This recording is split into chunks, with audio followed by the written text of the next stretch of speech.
Ito naman po mga bossing ko, ang pares na piyaw po natin. Si piyaw ay baby dragon, money catcher, and protection. May mga naka-indicate dyan na mantra, Chinese prayer for dream come true mga bossing.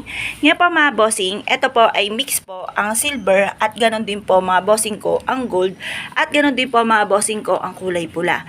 Ang pula mga bossing ko ay nag-a-attract ng swerte at nagtataboy ng kamalasan. At ang gold naman ay para sa kasaganahan. Mainam na meron kayong ganito at meron din po ito mga bossing ko na lotus, good of fortune at pampalakas ng karisma. Kung nais po na mag-avail po sa amin mga bossing dahil lahat ng aming mga pampaswerte kagaya po niya, mapapansin ninyo, binibilad ko pa po yan sa sinag ng araw para mas maging powerful mga bossing. Pinapahiran din po ito ng langis at ito po ay pinauusukan. May kalakip din po ito na panalangin na siksikliglig at umapaw at napakaraming blessing ang dumating kung sino man ang mga bossing nagagamit sa aming mga pampaswerte. Kaya kung nais po na mag-avail, mangyari lamang po tumawag po kayo